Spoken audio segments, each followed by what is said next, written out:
Salam, hər vaxtınız xeyir. Deməli, Dövlət İmtahan Mərkəzi bugün 24 mayda birinci, yəni blok imtahan birinci mərhələsini keçirib, birinci şansını keçirib və həmən suallara sizinlə birlikdə baxaq.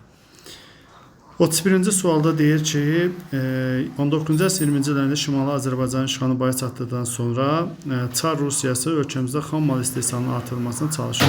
Bununla bərabər hər hansı bir məhsulun tam istehsalının Azərbaycanda həyata keçirilməsini istəmirdi. Çünki burada ucuz xam mal alıb, onu mərkəzi quberniyalarda son məhsula çevirib, yenidən ölkəmizə baha qiymətə satmaq Çar Rusiyasına böyük qazanc gətirirdi. Verilənlər əsasən Çar Rusiyası nəyə nail olmaq istəyirdi? 1. Neft sənayesində xarici kapitalın üstünlüyünü qarşısını almağa yanlışdır. 2. Müstəmləkəçi iqtisadi siyasəti tətbiq etməyə doğrudur. Deməli, burada biz 2-ni götürdük. 3. Şimali Azərbaycanda sənaye çevrilişinin qarşısını almağa, bu da yanlış cavabdır. Neft sənayesində iltisam sistemi ləğv edilməsinə, bu da yanlış cavabdır. İltisamdan bəhs olunmur. Ölkəmizi özünün ucuz xam mal bazasını çevirməyə düzdür. Cavab da burada 2-5 doğru qeyd olunur. 32-ci sual. Əsası Kəngərli tayfası başçı tərəfindən qoyulmuş bu xanlıq Zəngəzurdan Araz çay vadisinə qədər olan əraziləri əhatə etmişdir.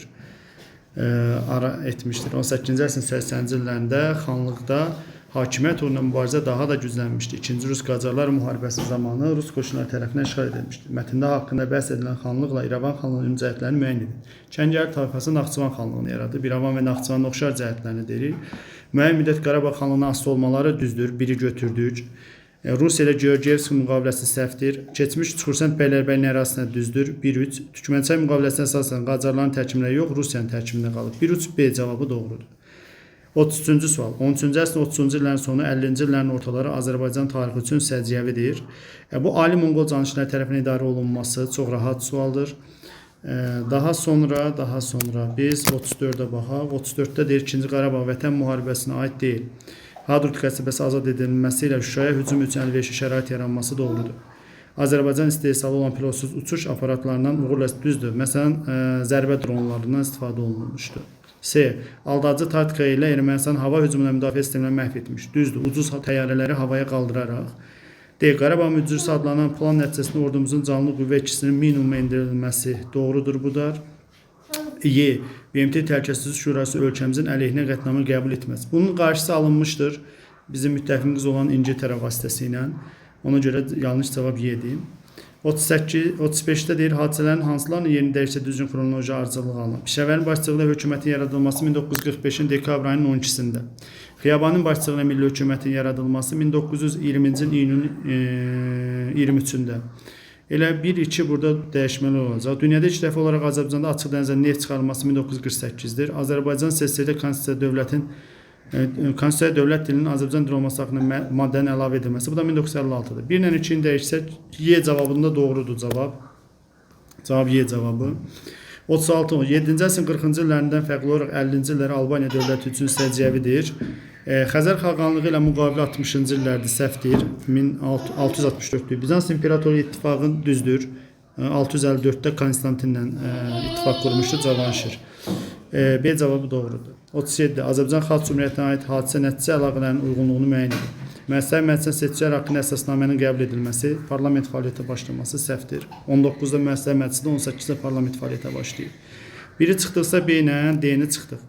Bakının işğaldan azad edilməsi, Milli Şuranın fəaliyyətini dayandırması səhvdir, əksinə bərpa olunmuşdur. Ona görə yanlışdır. Mudros müqaviləsinin imzalanması, Osmanlı hərbi qüvvələrin Naxçıvanı tərk etməsi doğrudur, 3-ü götürdük. 4. Əsgəran yaxına döyüşünün baş verməsi, milli ordunun hissələri erməni dəstələrinin məğlubiyyətə uğratması düzdür. 1920-ci il aprel ayının 2-sində. 3-də. Cavab da 3 ilə 4, burada C variantıdır. 38. 16-cı əsrin 2-ci yarısı Osmanlı dövləti üçün səciyyəvi idi.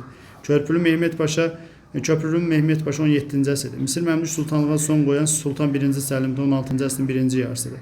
Səfəv dövləti ilə yeni müharibənin başlanması ilə cavab da C-dir. 1578-1592-ci müharibə başlamışdır, doğrudur.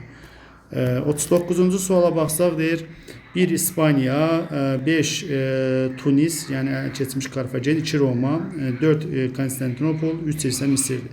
Xəritədə rəqəmlərlə verilən ərazilər üçün doğru olmayan fikri müəyyən edin.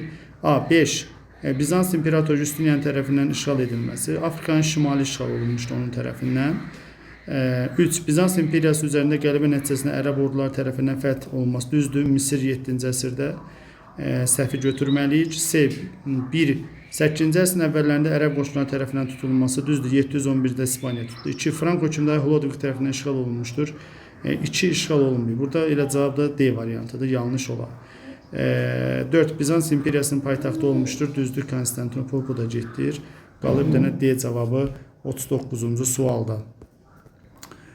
Daha 40 xalqsa, 40-da deyir Xəzər xaqanlığından fərqli olaraq Uyğur xaqanlığı 7-ci əsrdə meydana gəlmişdir. Səhvdir, 8-ci əsr 744-dür. Sonra A getdi. Sasani dövlətinə qarşı mübarizə aparmışdır. Xəzər xaqanlığından fərqli Uyğur xaqanlığı Sasanilərlə mübarizə aparmayıb, çünki Sasanilərin heç dövrünə düşmür. Çin imperatoruna fərqli xərac almışdır. Düzdür, Moyonçurun dövrünə 1C. 1C olan burada bir cavab var, o da A cavabıdır. Ona görə cavabımız A'dır. 2-yə baxsaq, Qaraxanlı dövləti 11-ci əsrdə 2 hissəyə parçalanmış. Düzdür, 1042-ci ildə.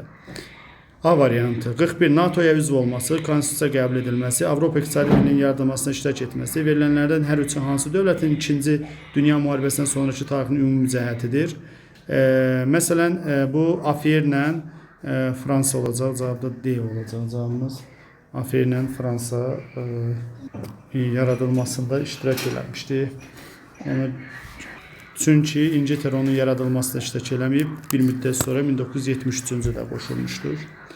42. Roma sərkərdəsi Pompeyin Albaniyaya hücum etməkdə məqsədi Xəzər dənizi ilə Qara dənizdən Hindistanı birləşdirən ticarət yoluna sahib olmaq.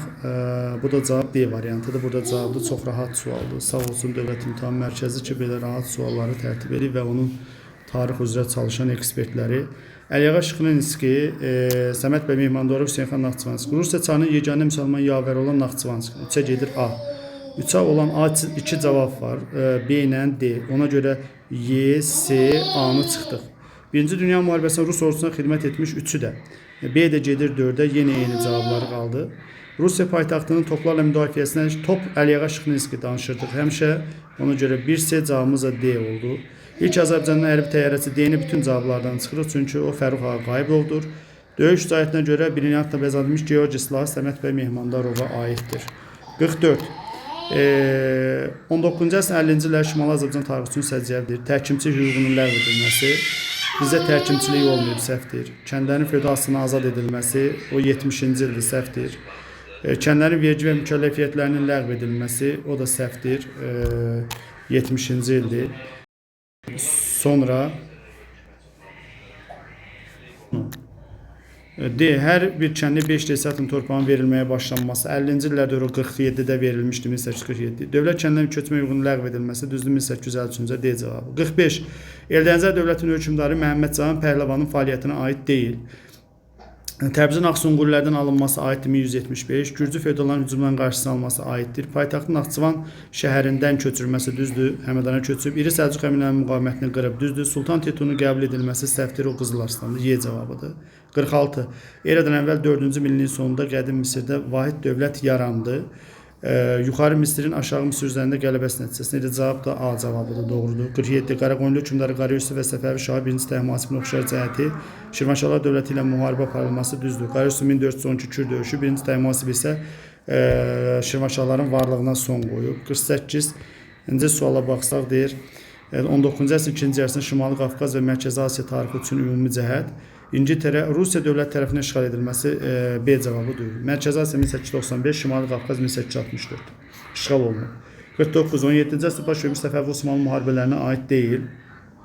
Osmanlı Qırım hərbi qüvvələri məğlubiyyətə uğradıb, Sınıq körpü döyüşü 1618 düzdür. Sufyan adlanan yerdə baş verən döyüşdə Səfəvi qoşunlarının qalib gəlməsi düzdür, 1605. 1-ci Şah Abbas Təbrizin azad etməsi 1603 düzdür. Səfəvi dövlətinin Hörmüzü azad etməsi 1622-də, amma Osmanlı ilə deyil, o İngiltərə ilə olduğuna görə cavab da D-dir. 50. Heydər Əliyevin birinci prezidentliyi dövrü 1993-95-98. Manat valyuta dövrəyə buraxılıb 92-də, bir səhvdir. Strateji əhəmiyyət daşıyan Horadiz qəsəbəsinin azad edilməsi düzdür. 94-ün yanvarın 5-i Horadiz əməliyyatında. Torpaq islahatı haqqında qanun da düzdür. Bu da 1996-dır. 2-3 doğru cavabdır, B cavabı. Azərbaycan Respublikasının BMT-yə üzv qəbul olması 92 martıdır. O zaman Ayaz Mütəllibov prezidenti idi. Ərəb xilafət dövründə vergilər xəracla cizyə doğrudur. Bu da olacaq cavab C cavabı 51-ci ildə sualı. Çox yaxşı suallardır. Biz burada baxsaq xəritə sualına. Xəritədə ərazisi ulduzla verilmiş rayona aid olanların Kəlbəcərdir. Ərazisində paleolit dövrünə aid qədim abidə yerləşir.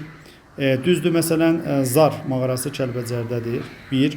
8 noyabr 2000-ci Azərbaycan ordu tərəfindən düşməndən işğalına azad edilməsi sözü səhvdir. Çünki 25 noyabrda qaytarılıb bizə. Biri götürüb 2-ci çıxdıq. Ərazisində Orta Tunc dövrünə Göytəpə, Tovuz və Urmiyadadır. Səhvdir. Orta Tunc yeri isə Urmiyadadır. Sonra ərazisində Erkən Tunc dövrünə aid Sərkərtəpə abidəsi Xaçmazdır. Səhvdir. 2020-ci noyabr 25-nə düzdür. 1-5 doğru cavabdır. C cavabı. Daha sonra 53-də deyir, xronoloji ardıcılığı müəyyən edin. Şirvanşahlar dövlətinin paytaxtının Bakı şəhərinə köçməsi 1192, Böyük Səlcuq dövlətinin paytaxtının Rey şəhərinə köçməsi 1043, Teymuriyyət dövlətinin paytaxtının Herat şəhərinə köçürülməsi 1407 Şahrux gələndə, Osmanlı dövlətinin paytaxtının Bursa şəhərinə köçməsi 1329. Deməli, burada olacaq 2, 1, 4, 3. 2, 1, 4, 3. Doğru cavabdır. 54. Rəvvadilər dövlətinin Şirvanşahlar dövləti ilə oxşar, Salarilər dövləti ilə fərqli cəhətlərini müəyyən edin.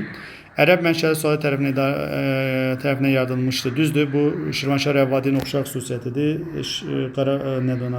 Salarların isə fərqli cəhətidir. Biri götürdük. Böyük Səlcuq dövlətindən asılı olmuşdur. Rəvvadilər və Şəddadilər asılı olub, düzdür. 1054-1066-cı ildə, amma Salarlar asılı olmayıb, 2-ni də götürdük. Salarların hücuma məruz qalan Şirvanşahlar olub, Salarlarla birlikdə Dəbil Əmirliyinin özünə birləşdirilmişdir. Dəbil Əmirliyini özünə birləşdirən Şəddadilərlə Sacilər olub. Elə həmçinin Salarları da götürmək olur. 1-2 doğru cavabdır. Sonra 55-də deyir, Neolit və Enolit dövrlərinə aid oxşar cəhətlər. Əkinçiyə toxudan istifadə edilməsi düzdür. 1 götürdük. Neolitdə yaranıb Enolitdə istifadə olunur. 2. Şəhər mərkəzləri Orta Tuncda 2 səhvdir. Xüsusi qabların, saxsı qabların hazırlanması düzdür. Neolitdə başlayıb. Süni suvarma sistemindən Erkən Tuncda istifadə olunub. 4 səhvdir. Təsərrüfatda daş alətlərdən istifadə edilməsi düzdür. 5 düzdür. 1, 3, 5 doğru cavabdır. Sonra 56-da deyir, hadisə nəticəli əlaqələrin doğru aid uyğunluğu müəyyən edin. 1711-in Prut çayı sahilində sülhün müqaviləsinin imzalanması. Rusiya Azov qalasını Osmanlı dövlətinə qaytardı. Düzdür, biri götürdük. 1. 2. 1783-cü ildə Parisdə sülh müqaviləsinin imzalanması.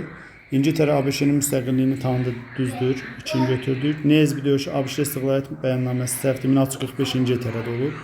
2-ci Yekaterina hakimiyyətə gəlməsi Rusiyada mütləqiyyət quruluşu zəifləmir, səhvdir. Əksinə, 17-ci əsrdə 30 illik müharibənin baş verməsi, Qərbi Avropada üstünlük İspaniyadan Fransaya keçməsi düzdür.